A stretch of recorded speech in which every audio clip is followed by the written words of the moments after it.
Olá, meu nome é Luiz Roberto e uma vez mais aqui no nosso canal Espiritismo em Pauta, vou falar sobre um assunto sob a ótica da doutrina espírita. Nós vamos falar hoje sobre a emancipação da alma. A emancipação da alma é um capítulo constante do Livro dos Espíritos, questão 400, questão de número 400 e seguintes. Nós até já falamos alguma coisa quando fizemos um vídeo sobre o sono. O sono está lá também, os sonhos também estão lá. E esse material de hoje, que nós vamos trabalhar hoje, começaremos com a visita espírita entre pessoas vivas, também está lá. É importante nós fazermos um comentário, que durante a nossa vida física, na vigília, enquanto nós estamos acordados, portanto na vigília, a nossa função de relação ela é exercida de uma maneira muito ostensiva, através dos órgãos do sentido, paladar, visão, olfato, audição, tato. Esses são os mecanismos dos quais nós, espíritos, nos utilizamos em estando acordados no corpo físico para nos relacionarmos com o próximo. Já durante o sono, por exemplo, a nossa função de relação ela se dá de uma maneira mais oculta, até porque os órgãos físicos não participam da nossa estadia no mundo espiritual durante o sono, ou durante qualquer outro afastamento do corpo físico. Por exemplo, quando a pessoa toma uma anestesia geral, ela fica afastada do corpo físico por uma intervenção química no seu organismo que impede o acesso do nosso corpo perispiritual ao nosso corpo físico no tocante às funções de relação, a estarmos despertados. Não interfere, entretanto, nas funções orgânicas, nas funções naturais do organismo, de seu funcionamento, não é? Então, quando nós dormimos, o nosso corpo físico não participa das nossas aventuras no mundo espiritual. Portanto, as nossas relações no mundo espiritual são ocultas ao corpo físico.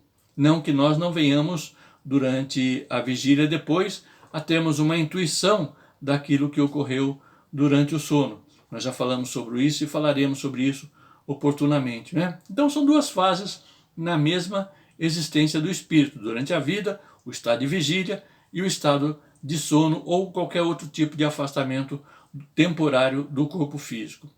Duas pessoas que se conhecem, por exemplo, podem visitar-se durante o sono. Aliás, isso é muito comum de acontecer, né? Especialmente quando nós conversamos com parentes e amigos. Isso é quase toda noite nós nos encontramos com os nossos parentes e amigos. Nos encontramos até com pessoas que moram em outros países, que a gente não faz ideia de quem são, mas cuja amizade com as mesmas nós a temos de outras vidas em que vivemos juntos nesses mesmos países, provavelmente. Ou até com desafetos também, nos encontramos com desafetos durante o sono. Ou durante algum outro tipo de afastamento, como a epilepsia, por exemplo. André Luiz narra isso nas obras espíritas, nas quais nós nos encontramos com os nossos adversários e muitas vezes até nos engalfinhamos numa luta física perispiritual no mundo dos espíritos, né? Então, volto a dizer, é muito habitual essas visitas, nós visitamos e somos visitados, especialmente por parentes e amigos. Porém, quando a gente desperta, a gente se esqueceu de tudo. Puxa vida, acho que eu nem sonhei hoje, eu não me lembro o que aconteceu durante a noite, eu sei que eu dormi feito uma pedra, deitei e apaguei, a gente costuma dizer isso, né?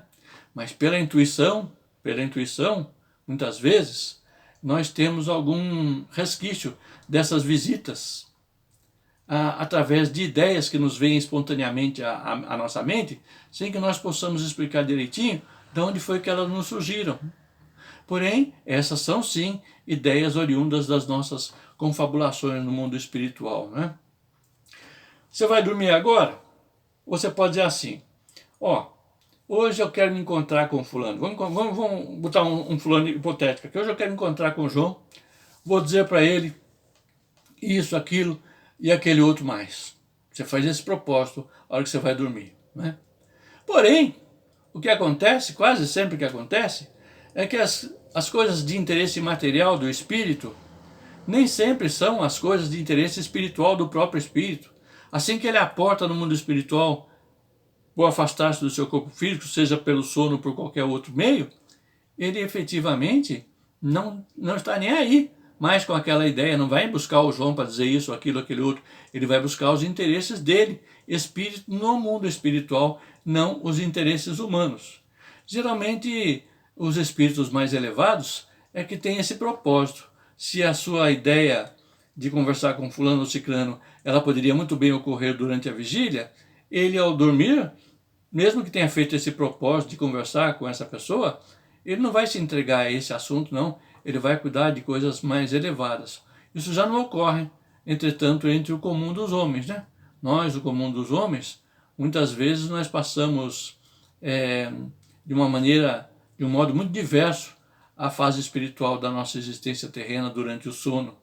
E muitas vezes nós nos entregamos durante o sono a paixões que nos escravizam e nos mantêm inativos no sentido do crescimento espiritual.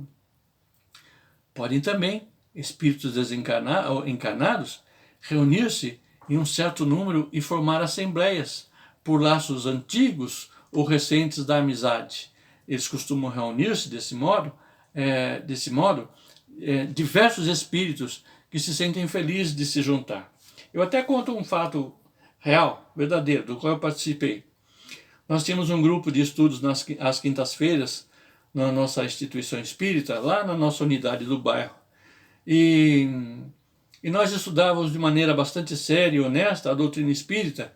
Não me lembro qual era o material que nós estávamos trabalhando naquele momento, mas nós pactuamos de nos encontrarmos na noite de quinta para sexta-feira, nos encontrarmos durante o sono e darmos sequência aos nossos estudos, porque aquelas 2 horas que lá nós ficávamos trabalhando, nós considerávamos muito pouco para a produtividade do nosso aprendizado. E começamos a fazer isso com uma certa habitualidade. Toda quinta-feira a gente combinava. Muito pouco tempo começou a surgir o resultado, porque nós nos lembrávamos das mesmas paisagens, do mesmo mobiliário, dos mesmos assuntos. Na reunião seguinte relatávamos, aconteceu isso, assim, o outro falava alguma coisa, o outro também. Às vezes anotávamos para ver se checava, se coincidiam as ocorrências. Curioso que a gente sempre se encontrava numa zona rural, uma espécie de chácara ou de sítio, e a gente até descrevia a tal chácara, a tal sítio. Os meus amigos que participaram desse grupo e que virem esse vídeo, se virem, vão se lembrar que nós fazíamos isso de uma maneira bastante séria, bastante honesta, portanto, de uma maneira elevada. Os nossos propósitos não eram materiais. O assunto era de natureza espiritual, tanto nos interessava a nós acordados, quanto a nós dormindo, porque ele pertencia às nossas necessidades espirituais para a nossa evolução e para o nosso progresso, né? Nessas reuniões, nessas assembleias, haviam outras pessoas que a gente não se lembrava exatamente delas na vigília, porque não as conhecia fisicamente, mas as conhecia espiritualmente. Muitos eram nossos antigos amigos, conforme está lá no Livro dos Espíritos, amigos das nossas vidas anteriores, ou da última encarnação, ou de encarnações anteriores, e que participavam conosco dessas reuniões. O interessante é justamente isso, né? Quando a gente despertava, a gente guardava uma intuição das ideias que nós auríamos nesses encontros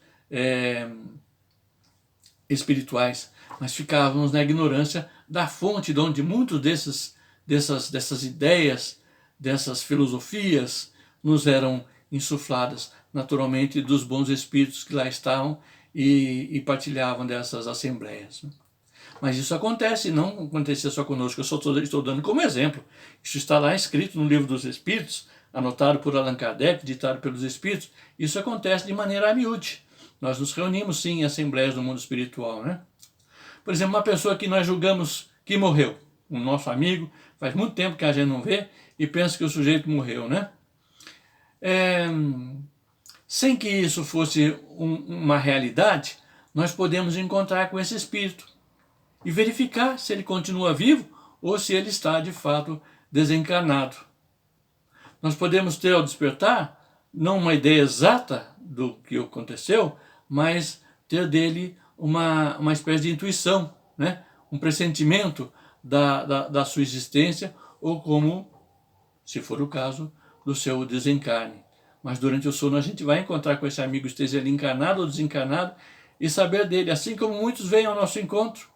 Muitas vezes as pessoas nos procuram aí no Facebook, né? Por exemplo, procuram o nosso nome e às vezes não acham o nosso nome, porque a gente não está inscrito lá no Facebook, mas de repente vem um amigo avisar pra gente: você conhece fulano de tal? Aí você pensa na memória: fulano de tal? É fulano de tal, filho de não sei de quem, irmão não sei de quem? Ah, sei, conheço sim. Pois é, rapaz, ele está lhe procurando no Facebook. Ele está perguntando se alguém aqui na região o conhece, ou lembra de você, ou coisa parecida. Ele quer que você entre em contato com ele.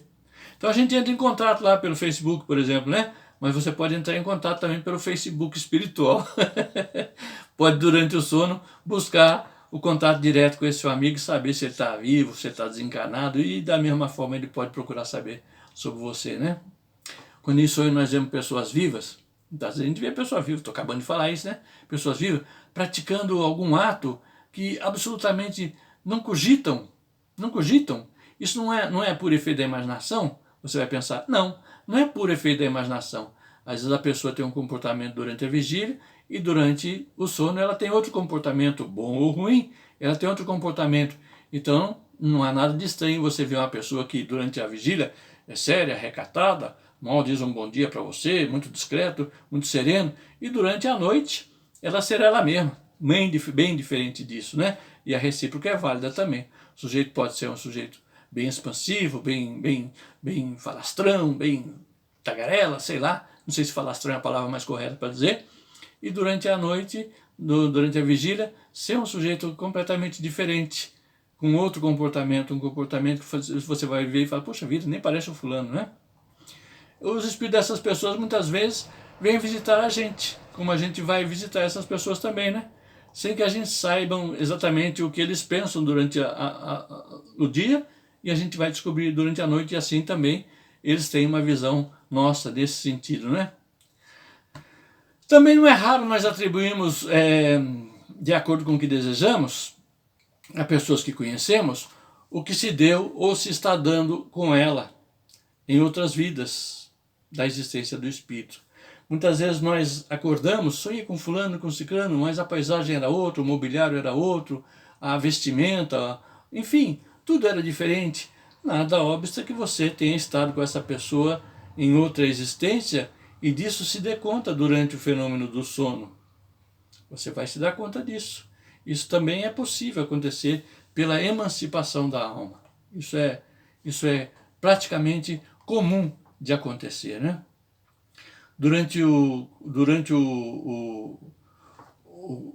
não sono propriamente, né? Mas durante o torpor físico, o espírito também tem uma liberdade. Torpor físico é aquela soneirinha que dá em você assim, aqueles cochilinhos rápidos que você acorda assim, meio espantado, como se tivesse passado um tempão e se passaram apenas alguns segundos.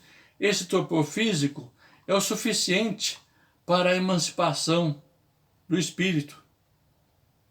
Não é necessário, portanto, o sono completo. É o suficiente para a emancipação do espírito. Basta que os sentidos entrem em torpor para que o espírito recobre a sua liberdade. É só aquele soninho, aquele descansadinha, pronto, já foi o espírito, daqui a pouco ele está de volta, né? Quando o corpo reclama a sua presença. Então, para se emancipar, o espírito se aproveita de todos os instantes, de todas as tréguas que o corpo lhe concede, né? Desde que haja prostração das forças físicas, ou seja, diminuição das forças físicas, o espírito se desprende, tornando-se tanto mais livre quanto mais enfraquecido estiver o corpo. Ele está bastante cansado. Dia desse minha filha estava conversando comigo, mas eu estava exausto. E ela falando, e eu só assim, com esse sono. E fiquei naquela misturada entre o que ela estava me falando, porque ela estava me mostrando alguma coisa no celular, e eu estava vendo nada. Eu estava assim, ó, meio apagado. E fiquei misturado o que ela falou e o que eu via durante esse leve torpor do corpo físico. Isso acontece, preste atenção que não acontece comigo só não é privilégio meu não, nem azar meu também, é de todos nós. Esse fato acontece com todos nós, né? Assim se explica, assim se explica então as imagens que nós vemos, né? Às vezes vemos em sonho, mas as imagens que nós vemos durante esse torpor, durante essa modorra, essa sonolência, você dorme, fecha um bocadinho no olho, já vê algum tipo de imagem, às vezes com muito detalhe. Bastante, dia desse vi uma moça aqui, jovem, com seus 19, 20 anos de idade, menos talvez, uns 18 anos de idade, uma jovem com uma roupa bastante típica indiana, parece-me, a roupa, turbante, um chapéuzinho assim, todo quadriculado, cor-de-rosa e azul, branco, uma coisa assim. Viu um negócio desse, o sujeito fala assim, puxa vida, como é que eu vi essa coisa aqui? Estranha, estranha, nunca tinha visto isso, nunca tinha visto essa pessoa. Você viu durante esse momento dessa modorra, dessa sonolência. Outras vezes você ouve, acontece da gente ouvir o Espírito dizer alguma palavra assim, como na nossa mente, uma palavra que é pronunciada de maneira bem distinta, que nem um nexo tem com o que você estava pensando durante uns milésimos de segundo atrás, antes desse pequeno torpor. Muitas vezes nós ouvimos até frase inteira, uma frase inteirinha. Comigo já aconteceu de ouvir uma frase inteirinha, mas não na mente, ouvir no mundo físico, transmitida pelo oxigênio, uma espécie de voz direta. Já aconteceu nessa situação de torpor também, que a gente tem. Então, às vezes a gente ouve frase inteira. Como dizem os Espíritos lá no Livro dos Espíritos, isso mais não é do que alguma entidade espiritual, é um fraco eco daquilo que uma entidade espiritual quer comunicar para a gente. É um fraco eco. Eu me lembro que uma vez meu pai descreveu para mim assim, você está ouvindo o que o Espírito está falando para você, filho? Eu falei, não estou ouvindo não. Ele falou assim, o Espírito põe uma espécie de canudo assim entre a boca dele e a sua orelha. E ele fala alguma coisa. Mas não se preocupe não. Você não está ouvindo agora, mas ele está insuflando essa ideia para você, é um Espírito bom. Ele está insuflando essa ideia para você, você vai tê-la, você vai tê-la, em algum momento você vai despertar. E eu estava justamente, quando meu pai falou isso para mim, eu estava justamente numa cabine de trabalho espírita, eu estava justamente nessa sonolência, e o que me chamou a atenção foi o meu pai me perguntar, que eu fiquei desperto, meu pai me perguntar se eu estava ouvindo o que o Espírito estava me dizendo, e que isso viria naturalmente depois na forma de intuição, né? Às vezes nós vemos imagens, nesse pequeno separar-se do espírito e do corpo, dessa pequena emancipação da alma, nós vemos imagem. Num estado ainda de quase adormecimento, nós vemos imagem. De olhos fechados a gente vê imagens. Figuras com particularidades, a gente vê as mínimas particularidades. Nós percebemos, nós estamos, entretanto, entorpecidos. O corpo está entorpecido e nós nos desprendemos de maneira rápida a ponto de ver essa imagem. Se fosse sonho, você fala, tive uns segundos aqui, já dormi, já sonhei. Não, não é sonho.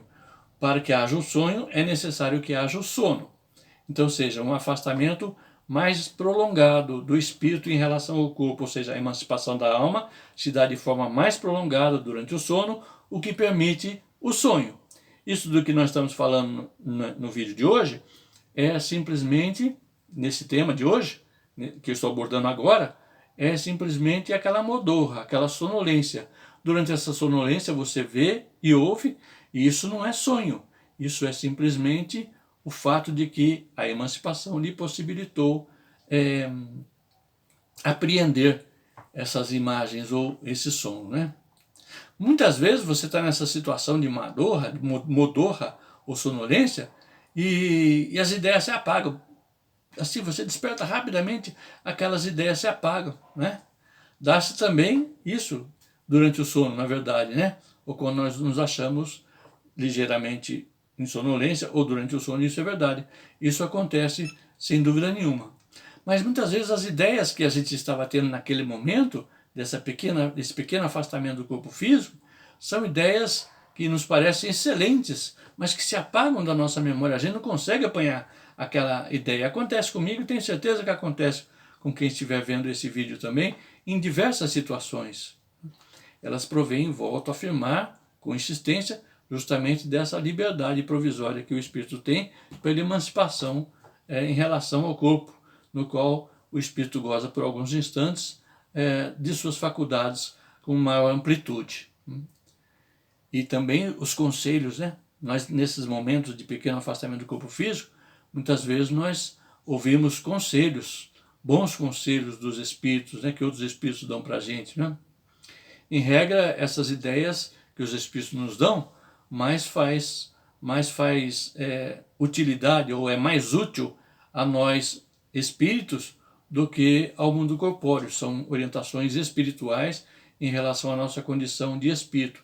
Então pouco importa comumente que nós nos esqueçamos dessa ideia quando unidos novamente ao corpo, porque conforme eu falei daquele tubo que o Espírito colocou na minha orelha, na visão de meu pai, no instante que eu estava sob sonolência, aquilo, na ocasião oportuna, volta como inspiração para nós.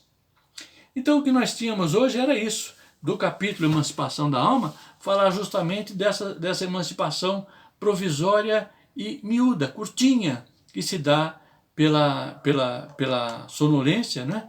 Pelo pequeno afastamento nosso do corpo físico, essa condição de emancipação da alma durante o sono já propriamente nos permite as visitas espíritas, o contato com espíritos conhecidos de outras encarnações, o contato com pessoas muitas vezes que não nos são conhecidas durante a vigília, mas que durante o sono nos são conhecidas, nos permite a reunião em assembleias no mundo espiritual, especialmente para tratar de assuntos edificantes, e nos permite também aquela pequena sonolência, no qual nós temos um contato rápido com os espíritos, nos quais nós vemos detalhes, ouvimos com alguma clareza as orientações dos espíritos, e muitas delas nós nos esquecemos ao acordar, mas que oportunamente voltam à nossa mente, se forem necessárias para a nossa lembrança e para o nosso interesse nas decisões que nós vamos tomar,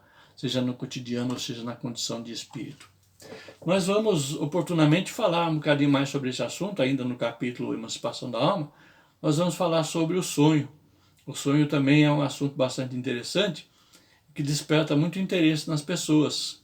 O sonho é o momento de emancipação mais alargado do espírito em relação à vida física, por causa do sono, por causa do fenômeno do sonho. Por isso eu falei primeiro do sono, estou falando agora da emancipação da alma através de alguns meios, tanto o sono quanto a emancipação mais miúda, através da sonolência. Fiz alguma referência, se não fiz, faço agora, que durante os momentos em que nós estamos, por exemplo, sob o efeito da anestesia, uma anestesia geral, por exemplo, as funções de relação, elas são, por assim dizer, tolhidas por algum tempo, durante o efeito da medicamentação, durante o efeito da ação química no organismo, que impede as relações perispirituais mais assintosas com o corpo físico, no tocante às funções de relação, sem interferir, entretanto, nas funções vitais do organismo. E o espírito, naturalmente, continua encarnado, porém afastado temporariamente do corpo físico. Há relato de pessoas que, durante a cirurgia, pareciam que estavam acordadas, tanto que quando despertam da anestesia, falam coisas que ouviram os médicos falarem, os enfermeiros, fatos que ocorreram, alguém que derrubou um instrumento cirúrgico qualquer, a escolha imediata de um medicamento ou de outro, ele lembra disso tudo porque ele estava ali desperto ao lado do seu corpo físico, vigilante naquilo que os médicos e enfermeiros estavam fazendo durante o processo cirúrgico na sua organização física. E muitos, inclusive, narram a presença de médicos e enfermeiros do mundo espiritual com os quais conversam e trazem isso na memória quando isso é necessário, quando isso é oportuno. Os espíritos fazem como que uma ativação mnemônica no cérebro físico da pessoa, a fim de que ela apreenda do corpo perispiritual aquela experiência e ele possa então narrar isso para provar que realmente o espírito não é aquele corpo que está na maca sendo cirurgiado, na mesa de cirurgia sendo cirurgiado, que aquele é seu instrumento e que o espírito estava ao largo observando tudo e vigilante, porque era do seu interesse permanecer encarnado, recuperar-se da sua enfermidade e ir adiante. E nós também vamos adiante.